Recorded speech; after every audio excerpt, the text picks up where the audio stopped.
салом дӯстон, шаби гузашта чанд рақобати ҷолибу диданӣ дар топ-5 чемпионатҳои аврупоӣ гузаштанд. Дар бораи лаҳзаҳои асосии бозиҳои муҳимтарин суҳбат мекунем.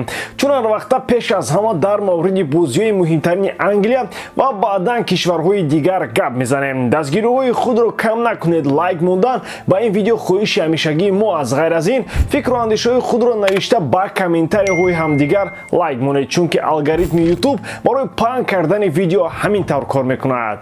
Дӯстон, имрӯз Барселона ба меҳмонӣ Виллареал меравад. Баъди ҷароҳат бардоштани Араухо, Педри ва набудани Рафина, шогирдони Хави метавонанд ғолиб бароянд. Барои бозам шавқовартар шудани ин бозӣ дӯстони мо аз 1x ба он коэффициентҳои баландро пешниҳод мекунанд. Дар менюи асосии барнома ба аксия даромада, дар ставка без риска ба ғалаба ва ё мусовии дилхо даста то $50, яъне то 500 сомонӣ натарсида ставка кунед ва дар ҳоли сӯхтани чек маблағ ба ҳисобатон бармегардад. Барои ин ба лични кабинет ворид шуда участие в аксияхро аз назар гузаронед ва боварӣ ҳосил кунед ки бонус на спорт фаъол бошад. Ҳамчунин агар дар вақти регистратсия промокоди мо MG0777-ро истифода баред, ба шумо ҳамчун бонус то $100 дар аввалин пардохт тӯҳфа карда мешавад. ссилкаи бозӣ дар комментарияи ин видео.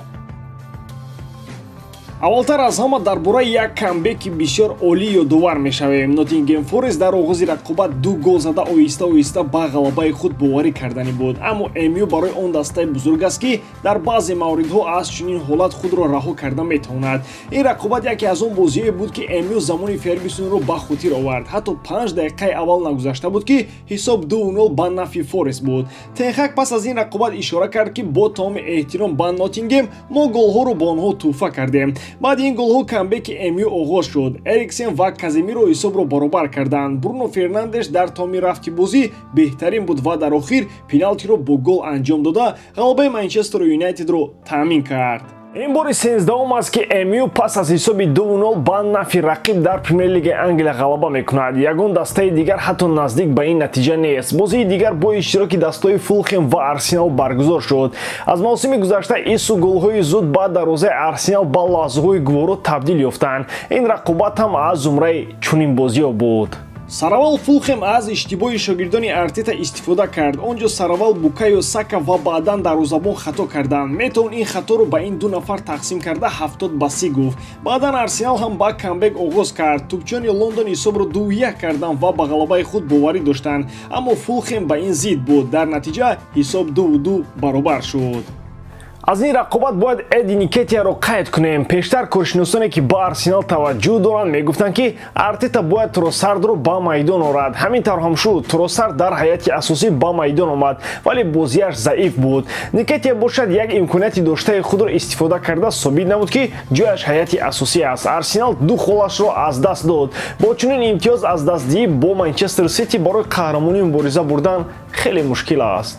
дар ҳамин баробар дастаи дигари Лондони Шимолӣ Тоттенхем бозиашро бо Борнмунд дар сафар гузаронд. шогирдони Посекаглу тавонистанд бо ҳисоби 2-0 дастболо шаванд. дар Италия рақобати ҷолибро дастаҳои Милан ва Торино дар майдонаш гузаронданд. дар Сан-Сиро бо сарояндаи машҳури итолиёвӣ Тото Кутуньо пеш аз бозӣ хайрухуш карданд.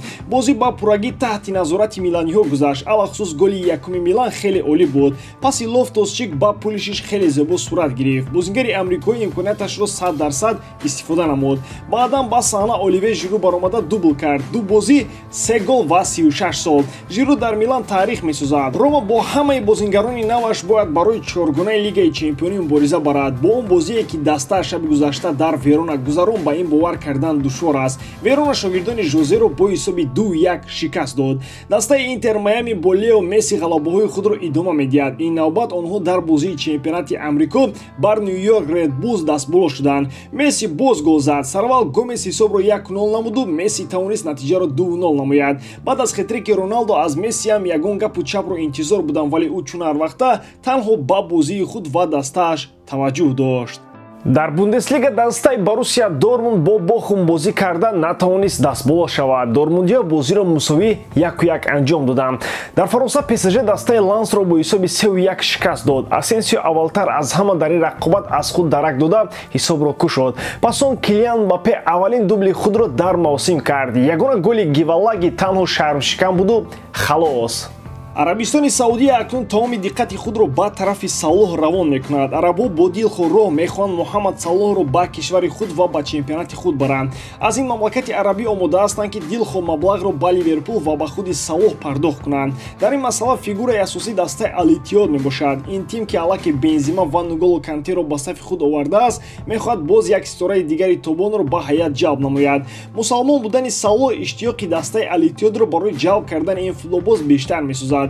агар арабҳо як маротибаи дигар ба сари Салоҳ ба дарҳои Ливерпул кӯбанд, ба мерсайдиҳо нигоҳ доштани Салоҳ хеле мушкил мешавад. Ал-Иттиҳод розигии Салоҳро аллакай дорад. айни замон ҳамаи гап аз Ливерпул вобаста аст. ҳамчунин хабар аст ки гӯё Салоҳ имрӯз охирин бозии худро дар премер-лигаи Англия дар ҳайати Ливерпул мегузаронад ва баъди бозӣ бо Ньюкасл Салоҳ ба Арабистон сафар мекунад то ин ки аз муоинаи тиббӣ гузарад.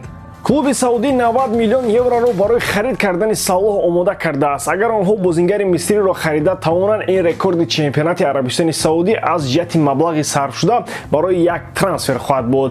Юрген Клоп дар ин масъала ибрози андеша карда қайд сохт ки дар ин мавзӯъ ҷавоби ман ҳамеша якто буд ва мемонад. ҷавоби ман барои рафтани Салоҳ не ва не аст. аммо агар роҳбарони Ливерпулро 90 миллиони арабҳо мафтун кунанд, пас ягон клуб ба ин трансфер монеа шуда наметавонад. Эден Азар метавонад ба шаҳри Лондон баргардад. бозингари белгиягӣ метавонад карьераи худро дар дастаи Кристал Пелас идома бидиҳад. футболбози собиқи Челси ва Реал Мадрид яке аз он футболбозоне ҳаст ки айни замон бедаста мебошад. ӯ пас аз анҷоми мавсими гузашта қарордоди худро бо Реал Мадрид қатъ кард. қатъ намудани шартнома бо розигии тарафайн рух дод. бозингари белгиягӣ то ҳол дар ин маврид андешаи худро баён накардааст. гуфта мешавад ки намояндаҳои дастаи шаҳри Лондон аллакай бо наздикони Эден Азар дар иртибот қарор доранд. Кристал Пелас аллакай Улфир Заҳаро аз даст дод. ӯ ба Галатасарай гузариш намуд. барои қавӣ кардани хатти ҳамла лондониҳо мехоҳанд Азарро ба ҳайати худ оварда аз таҷрибаи калони ӯ истифода баранд. 4 голи ӯ дар 4 соли охири Ла Лига ба намояндаҳои Кристал Пелас ҳеҷ чизро собит накардааст. ба ҳамин тамом воридам ки эҷодкории ман ба шумо писанд меояд. лайк, комментария ва дар канал обуна шуданро аз ёд набароред. бо шумо мисли ҳар вақта Муҳаммад Гайров. хай бародарон, дар паноҳи Аллоҳ.